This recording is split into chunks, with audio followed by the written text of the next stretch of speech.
Hey everyone, welcome back. Most people think factory reset deletes everything, but that's a lie because even after reset, your private photos, videos, and files can still be recovered.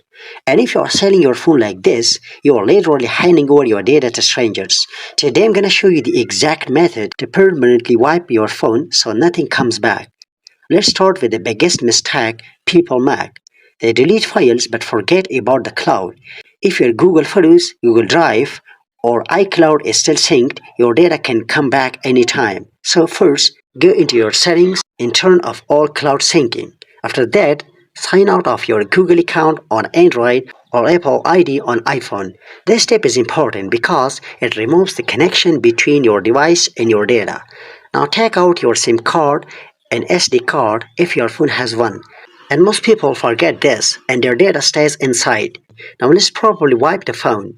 If you are using an iPhone, go to Settings, then General, then Transfer or Reset iPhone, and tap Erase all content and settings. But wait, before you do that, delete your photos and files manually. Then go to the recently deleted folder and clear it completely. Now for Android users, open Settings, go to System, tap Reset Options and select Erase all data. Most Android phones are already encrypted, which helps protect your data. But if you want a next level security, here is what you to do. After the reset, don't sign into anything. Just set up the phone quickly, then start recording raw random videos until your storage is full. What this does is overwrite your old data. After that, perform another factory reset. Now your old data is basically gone for good.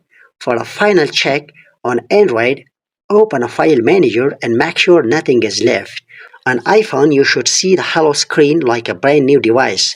If your phone contains highly sensitive data, then there is one more step.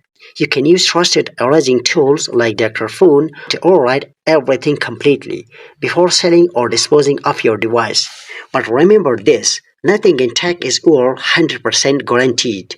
However, if you follow these steps, your data becomes nearly impossible to recover, and that's exactly what you need to do. So, before you sell or give away your phone, make sure you do this because one small mistake can cost you your entire privacy. If you found this video helpful, like the video and subscribe for more privacy tech tips. Thanks for watching.